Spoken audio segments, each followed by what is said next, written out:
Hello dear students, आज हम chapter 2 जो कर रहे हैं हम रिफ्रैक्शन ऑफ लाइट, उसका पार्ट 2 करेंगे। हमने पिछले जो लेसन डिस्कस किया था जिसमें हमने रिफ्रैक्शन फिनोमिनन को शुरू किया था, उसमें मैंने आपको बताया था कि किस तरह से रिफ्रैक्टिव इंडेक्स को डिफाइन करते हैं, किस तरह से हम स्नेल्स लॉ को डिफाइन किया था हमने। तो उसी तरह से अब आज फिर उसका हमने एक फिनोमिना भी किया था, रिवर्सिबिलिटी ऑफ लाइट। तो रिवर्सिबिलिटी ऑफ लाइट के बाद जो नेक्स्ट फिनोमिना है रिफ्रैक्शन का, वो है refraction through a glass slab. ये आपका एक्सपेरिमेंट भी है 10th क्लास में साइंस में। तो refraction of light through a glass slab, ये टॉपिक है आज हमारा पहला topic, refraction of light through a glass slab. तो ग्लास स्लैब आप सबको, अगर आपने ये 10th क्लास में किया हो एक्सपेरिमेंट तो आपको याद होगा, और नहीं भी किया है तब भी मैं बताता हूँ आपको। अगर आप इस तरह से एक ग्लास स्लैब लो, ग्लास स्लैब रेक्टेंगुलर होती है बेसिकली, इस तरह से एक रेक्टेंगुलर ग्लास स्लैब ले हम, तो उस रेक्टेंगुलर ग्लास स्लैब में अगर हम इस तरह से एक इंसिडेंट रे एज्यूम करें और ये आ गया नॉर्मल, ठीक है। तो जैसा कि आपको पहले ही कह रहा हूं मैं कि ये ग्लास स्लैब है, तो इसका मतलब ये हुआ कि इसका जो रिफ्रैक्टिव इंडेक्स है, लेट अस सपोज मैं एयर का एन एयर लिख देता हूं और ये एन ग्लास जो है ग्लास का रिफ्रैक्टिव इंडेक्स है और ये वापस एन एयर है। तो सिंपल सी बात है, एन ग्लास तो बड़ा ही होने वाला है एन एयर से, ग्लास तो डेंसर मीडियम होता है, देखने से पता लग जाता है। अगर आप थोड़े से अच्छी ऑब्जर्वेशन रखते हैं तो आपको ऐसे पता लग जाएगा कि कौन डेंसर है कौन रेयर है। जब ये इंसिडेंट रे स्ट्राइक करती है एट एन एंगल आई, तो ये रिफ्रैक्ट हो जाती है, सबको पता है। और आप ये भी देख रहे हैं अब कि मैंने ये टेढ़ी करके बनाई है, इसका मतलब वो है कि बेंड्स टुवर्ड्स द नॉर्मल, ये नॉर्मल की तरफ को बेंड करी। ये एंगल आई है, ये एंगल आर है ना। उसके बाद जब ये यहाँ पहुंची दूसरे सरफेस पे, मीडियम, इस पहला इंटरफेस ये था, दूसरा ये है, जब ये यहाँ पहुंची तो ये लाइट फर्दर सफर कर जाती है रिफ्रैक्शन को, और क्योंकि ये डेंसर से रेयर में जा रही है तो it bends away to the normal. तो ये इस बार दो बार ये फिनोमिनन अप्लाई हुआ, एक बार जब ये लाइट आई एयर टू ग्लास और दूसरी बार जब ये लाइट गई ग्लास टू एयर वापस। तो इस तरह से अब लेट अस सपोज ये है ए, ये बी, ये सी और डी, ये रेज का पाथ बना दिया हमने। अब आप सामने देख रहे हो, ये आप जब प्रैक्टिकल करते हैं प्लस 10th क्लास में, तो वहां पे आप इसको क्या प्रूव करते हैं। एक्चुअली प्रैक्टिकल क्या होता है, ये 12th में भी एक्टिविटी है प्रैक्टिकल्स में, कि हम ये प्रूव करते हैं कि ये लाइट जो इंसिडेंट रे है और जो एमर्जेंट रे है, अब इसको ना हम रिफ्रैक्टेड नहीं कह रहे, इसको हम एमर्जेंट कहेंगे कि ये एमर्ज होकर निकली है बाहर को। तो जो इमर्जेंट रे है और जो इंसिडेंट रे है ये पैरेलल होती है आपस में, ठीक है। ये प्रूव होता है यहां से, ये इंसिडेंट रे है और ये इमर्जेंट रे है, इमर्जेंट, और ये रिफ्लेक्टेड रे है। ये तो बीच में नहीं लिख रहा मैं क्योंकि अभी डायग्राम और भी बनानी है हमने इसके अंदर। तो इस तरह से, ठीक है। तो पहला स्टेप तो हमारा ये है कि हम ये प्रूव करेंगे कि ये जो दोनों रेज हैं ए बी और सी डी, ये आपस में पैरेलल है।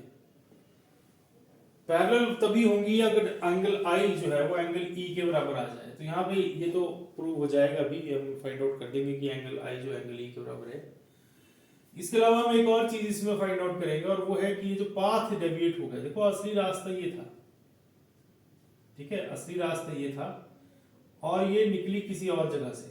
तो दैट मीन्स ये जो डेविएशन है ये भी हम निकालेंगे कि कितना पाथ जो है वो डेविएट होता है। पर पहले हम ये पहला पार्ट करते हैं इसका, कि जो एंगल है जो आई है वो इसके बराबर है, ई के बराबर है, ठीक है।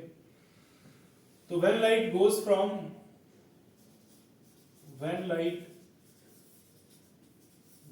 from air to glass, जब लाइट एयर टू ग्लास गई तो वो बन गया Snell's law, sine i over sine r is equal to N glass over n air. ऐसे लिख सकते हो आप इसको, है ना, या आप इसको ऐसे भी लिख सकते हो एन एयर टू ग्लास। ठीक है बात, दिस इज इक्वेशन नंबर 1। अच्छा, अब दूसरा स्टेप लेते हैं कि when light goes from glass to air, जब ग्लास टू एयर गई, ठीक है, तो क्या बन गया, sine r upon sine e is equal to N glass to air. ठीक है बात, इसको आप कैसे लिख सकते हो, n a upon n g, ऐसे लिख सकते हो आप इसको। तो ये है, देखो ऐसा है, अगर आप इसको थोड़ा सा ज्यादा डिटेल में करना चाहते हो, मतलब ज्यादा लिखने का इंटरेस्ट है आपको, तो आप फिर तो आप बहुत कुछ लिखोगे इसमें। शुरू से लिखेंगे हम इसमें कि कंसीडर ए ग्लास स्लैब, ठीक है, ग्लास स्लैब का नाम दे लीजिएगा P Q R S, and A B is incident ray, B C is the refracted ray, C D is emergent रे, ठीक है, और फिर वो बीच में भी डिटेल लिखिएगा कि किस तरह से लाइट आई और रिफ्रैक्ट हुई at point B and then emerge at point C, and then after according to Snell's law, है ना, यहाँ पे अकॉर्डिंग टू स्नेल्स लॉ के बाद फिर ये चलेगा। पर मैं आपको थोड़ा सा शॉर्टकट में बता रहा हूँ, ये जो मेन हमारा टॉपिक है मैं उसी के ऊपर फोकस कर रहा हूँ।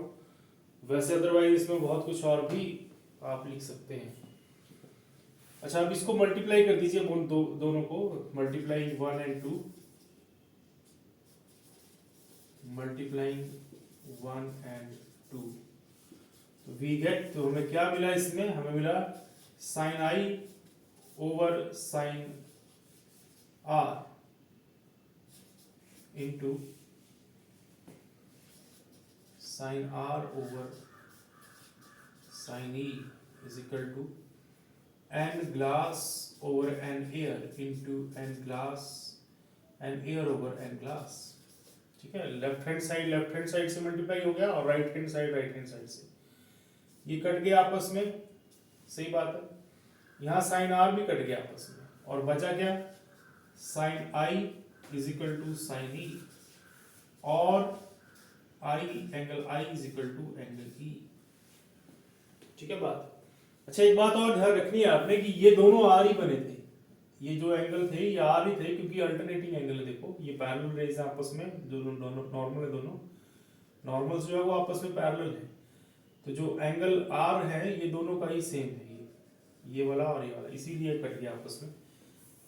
तो ये आ गया हमारे पास कि एंगल आई जो है वो एंगल ई के बराबर है। दैट मीन्स, विच मीन्स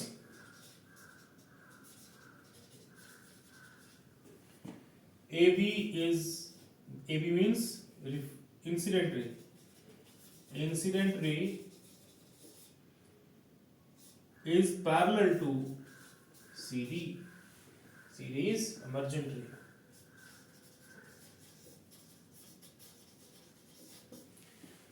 तो इस तरह से तो AB जो है वो CD के पैरेलल आ गई, इसमें हमने ये प्रूव कर दिया।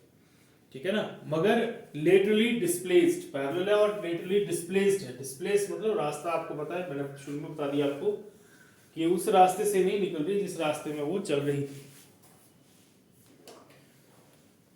तो इसका जो कंटिन्यूटी में अगला हिस्सा है वो है लेटरल शिफ्ट। लेटरल शिफ्ट क्या चीज है, थोड़ा डायग्राम भी मैंने आपके लिए नया बना दिया है, थोड़ा सीधा डायग्राम। देखिए लेटरल शिफ्ट जो है वो ये मैंने कहा आपसे कि जो इंसिडेंट रे है और जो इमर्जेंट रे है ये दोनों का है, दोनों पैरेलल आपस में, वो तो हमने प्रूव कर दिया। लेकिन ये कुछ शिफ्ट है इनमें, मतलब जो रास्ता था असली में उससे ये थोड़ा सा शिफ्ट हो गया पीछे को। देखो इसको बोलते हैं लेटरल शिफ्ट या डिस्प्लेसमेंट, लेटरल डिस्प्लेसमेंट भी बोलते हैं इसको, शिफ्ट बोल लो या डिस्प्लेसमेंट बोल लो। तो यहाँ पे ये जो CL है ये लेटरल शिफ्ट है, इसकी वैल्यू निकालेंगे हम। ठीक है, लेट इट बी D, तो ये निकालना है हमें, तो कोई बड़ी बात नहीं है। इसमें कैसे निकाला जाएगा, देखो ये तो एंगल आई आर है, ये आर है, ये यहाँ तक तो पहले से क्लियर था। इसके बाद ये मैंने थोड़ा सा प्रोड्यूस किया आगे को, जो असली रास्ता था इसका, और जो डिस्प्लेस्ड पाथ है वो ये है। अब ये एंगल एक और बन रहा है यहाँ पे, ये एंगल जो मैंने ब्लू से बनाया हुआ है, देखो अब ये कितना होगा, ये पूरा एंगल जो है वो आई है ऊपर, और ये पूरा भी आई होने वाला है, यहाँ से यहाँ तक वर्टिकल अपोजिट एंगल है ना, ये सीधी इस लाइन और इस लाइन के बीच के जो एंगल है वो इक्वल होने वाले हैं, ये ऐसे, ये आई है। तो जो बच गया वो कितना बच गया, वो बच गया आई माइनस आर। तो ये जो एंगल बचा ये बचा आई माइनस आर, है ना, पूरा एंगल आई। तो ये आई माइनस आर का यूज करने वाले हैं हम अभी। अब मैंने जैसे कि आपसे बोला कि देखो अभी एक ट्राइंगल बन रही है बी सी एल, ठीक है। तो in triangle B C L, इसमें हमें सी एल चाहिए, सी एल हमें चाहिए है, और हम किसका यूज कर सकते हैं, हम BC को एज एन हाइपोटेन्यूज यूज कर रहे हैं यहाँ पे BC, ठीक है ना। ये 90 डिग्री है तो 90 के सामने हाइपोटेन्यूज होता है, तो ये बन गया base upon sorry perpendicular upon, ये परपेंडिकुलर है ना CL, क्योंकि ये देखो एंगल के सामने परपेंडिकुलर और ये हाइपोटेन्यूज, तो ये बन गया साइन आई माइनस आर। तो बन गया sign i minus R angle का ट्राइंगल है ये। तो इसका मतलब ये हो गया कि हमारे पास CL जो है वो हमें CL जो है वो है D, और BC is equal to sine i minus r. तो ये BC भी निकालना पड़ेगा हमें, क्योंकि ये गिवन नहीं है, ये रे है बीच में, तो अब ये भी निकालेंगे हम। तो ये किस ट्राइंगल में है, ये इस ट्राइंगल में, let us it is N या MN ले लेते, चलो MN, ठीक है। तो अब ये ट्राइंगल है BNC, तो फ्रॉम ट्राइंगल BNC, इस ट्राइंगल में BNC ट्राइंगल में BC हमें निकालना है, और हमें BN गिवन है, ये देखो ये जो थिकनेस है, जो कितनी ये बड़ी है स्लैब, वो हमें पता है। तो BN हमें पता है और BC हमें निकालना है, तो let it BN over BC। तो BN ओवर BC क्या आ गया, BN इज बेस, है ना, इसमें BN बेस है क्योंकि एंगल आ रही है, तो इसके साथ जो साइड हुई वो बेस हुई, तो ये बेस ओवर हाइपोटेन्यूज, तो दिस बिकम्स cos r। तो हमें BC चाहिए था लेकिन हमें BN नहीं चाहिए, मुझे BC, तो आ गया BN over cos r which means T upon cos r। तो BC आ गया T upon cos r। तो ये मान लो इक्वेशन 1 है और ये इक्वेशन 2 हमारे पास आ गई, ठीक है बात। अब आप इस 1 और 2 को हम यूज कर लेंगे यहाँ पे। तो देखो 2 को मैं 1 में यूज कर लूं, therefore from 2 1 will be, तो 1 क्या बन गया हमारे पास, 1 बन गया D इज इक्वल टू, ये BC क्रॉस मल्टीप्लाई कर दिया मैंने, तो बन गया हमारे पास T over cos r into sine i minus r. तो ये आ गया मेरे पास D, ठीक है। D मीन्स कि हमारे पास आ गया लेटरल शिफ्ट, ठीक है। तो लेटरल शिफ्ट जो है वो एक इंपॉर्टेंट कॉन्सेप्ट हो गया, और इसके ऊपर न्यूमेरिकल भी बनते हैं, क्योंकि सम टाइम ये डायरेक्ट आता है निकालने के लिए कि लेटरल शिफ्ट निकालिए, सही बात है। तो ये लेटरल शिफ्ट आ गई। अब इस लेटरल शिफ्ट का एक कंडीशंस भी है, ठीक है, वो कंडीशन भी देख लेते हैं क्या है। तो आपने सारा इस तरह से करना है ये टॉपिक। अगर आपको आधा ही आया, मान लीजिए यही प्रूव करने को आया, तब तो आप आधा कीजिए, लेकिन अगर आपको लेटरल शिफ्ट आई निकालने को, तब आप यहाँ से भी शुरू कर सकते हैं, बट डायग्राम सेम चलने वाला है इस केस में भी। तो इस लेटरल शिफ्ट का एक स्पेशल केस भी है हमारे पास, तो स्पेशल केस भी कर लेते हैं। स्पेशल केस क्या बोलता है इसका,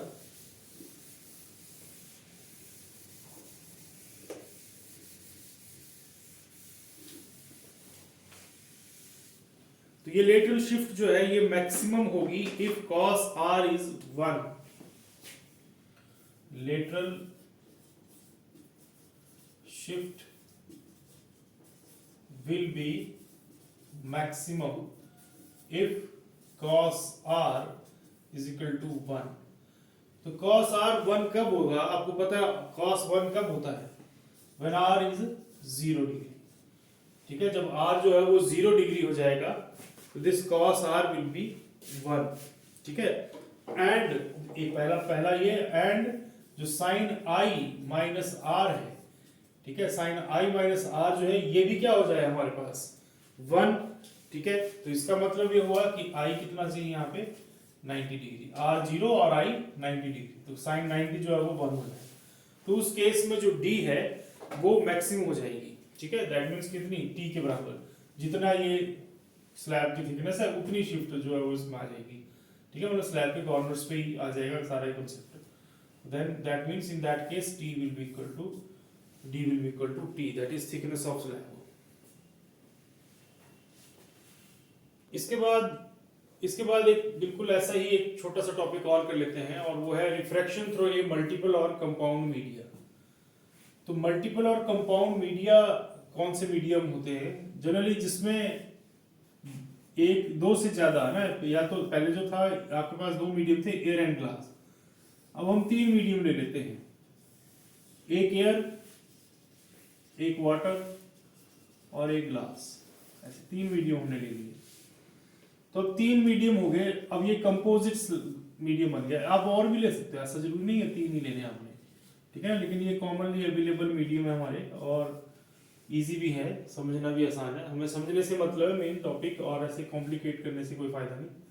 तो इस तरह से ये आया इंसिडेंट रे, आपको पता है सबको, ठीक है। ये एयर से आ रही है, जब ये एयर टू वाटर आएगी तो it will bends towards the normal because it comes from rare medium to denser medium, and now when it comes from water to glass then it will further bend towards the normal because again water is a rarer medium and glass is a denser medium, no, in comparison to each other. So in that case the light again further bends towards the normal, तो ये light फिर से normal की तरफ को bend कर गई। तीन केसेस हो गई है हमारे पास, ठीक है। अब फर्दर जब ग्लास से एयर वापस एयर में जाएगी लाइट, तो it will goes from denser to rare, then it bends away to the normal. सही बात है।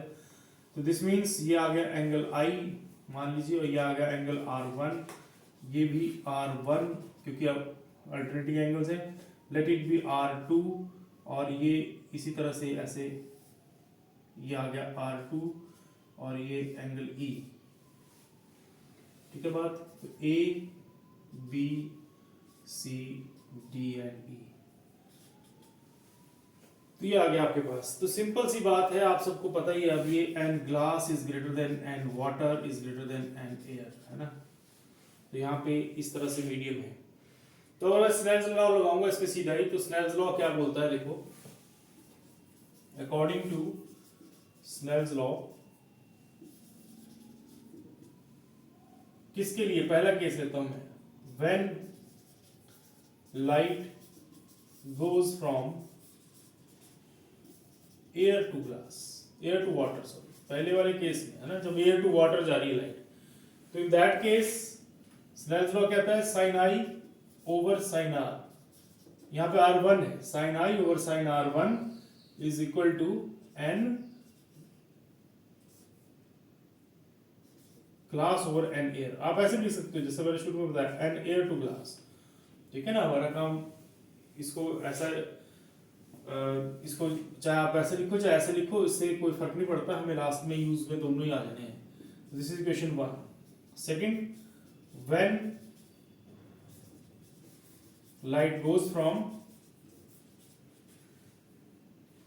वाटर टू ग्लास, अब वाटर टू ग्लास जा रही है light, in that case sine, अब R1 पहले है ना, R1 से R2, sine R1 over sine R2 is equal to n